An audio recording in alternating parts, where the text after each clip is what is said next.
더불어민주당 대선 경선에서 경기관광공사 사장으로 내정된 황교익 씨를 둘러싸고 잡음이 커지고 있습니다. 네, 오늘은 이재명 캠프에서 황 씨의 사퇴를 촉구하는 발언이 나왔는데요. 국회 취재기자 연결해 보겠습니다. 박초롱 기자. 네, 황교익 씨가 자신을 친일 인사로 표현한 이낙연 후보의 정치적 생명을 끊겠다는 강경 발언을 이어가면서 이재명 후보 입장이 상당히 난감해졌습니다. 이런 상황에서 오늘 이재명 후보 캠프의 총괄 특보단장인 안민석 의원이 황 씨에게 자진 사퇴를 촉구해 주목됩니다. 안 의원은 라디오 인터뷰에서 황교익 리스크가 이재명 후보에게 굉장히 부담되는 대형 악재로 보인다면서 황 씨가 수류탄이 아닌 핵폭탄을 경선 전국에 투하한 꼴이라고 밝혔습니다. 안 의원은 이낙연 후보를 향해 이유를 불문하고 대신 사과드린다고도 했습니다. 황 씨는 자신이 금도를 넘는 발언을 했음을 잘 알고 있다면서도 이낙연 후보 측에서 먼저 금도를 넘었기 때문에 먼저 사과한다면 자신도 사과하겠다고 밝혔습니다. 오늘 민주당 대권 주자들은 정책 행보를 이어가고 있습니다.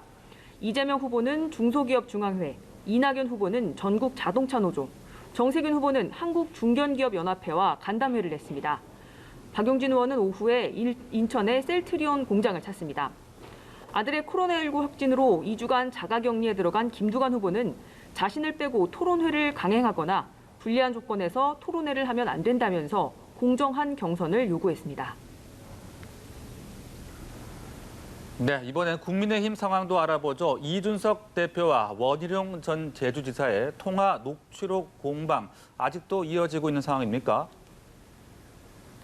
네, 통화 녹취록 공방은 일단 수면 아래로 가라앉는 모습입니다. 국민의힘 이준석 대표는 오늘 오전 최고위에서 드릴 말씀이 없다며 공개 발언을 하지 않았고 회의를 마친 뒤에도 취재진과 질의응답을 진행하지 않았습니다. 윤석열 캠프와의 설전에 이어 원희룡 전 지사와 공방을 주고받은 뒤 당 안팎의 우려가 커진 상황입니다. 자신의 잘못을 사실상 인정한 걸로 생각한다는 원 전 지사에게 이 대표가 반응하지 않으면서 녹취록 사태는 수습 국면으로 접어들었습니다. 국민의힘 대선 주자인 홍준표 의원은 선수와 심판이 말꼬리 잡는 논쟁이 유치하다면서 이 대표와 원 전 지사 두 사람을 동시에 비판했고 하태경 의원은 원 전 지사가 정권 교체 분위기에 찬물을 끼얹는 행동을 했다면서 사과를 요구했습니다. 네, 언론사의 허위 조작 보도에 최대 5배 징벌적 손해배상을 물리는 언론중재법 개정안을 민주당이 오늘 상임위에서 통과시킬 예정이라고요.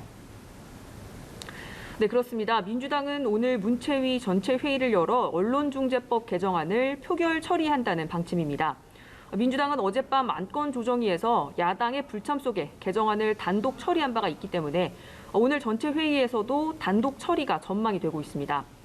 국민의힘이 문체위 회의장 앞에서 피켓 시위를 하면서 저지에 들어가 오전 11시로 예정된 문체위 개의가 이제 1시간 정도 늦어진 상황입니다.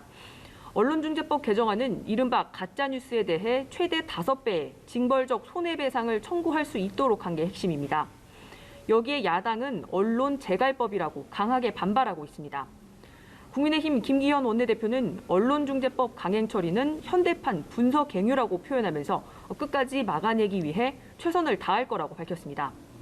그러나 민주당 윤호중 원내대표는 가짜뉴스로 인한 국민 피해를 최소화하자는 취지에서 야당과 언론의 요청을 최대한 반영한 개정안이라면서 오늘 상임위 그리고 25일 본회의 처리를 예고했습니다.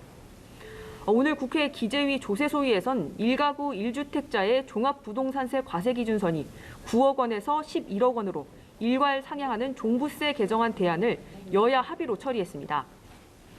이로써 민주당이 당론으로 밀어붙였던 공시가격 상위 2%의 종부세 부과안은 전격 폐지됐습니다.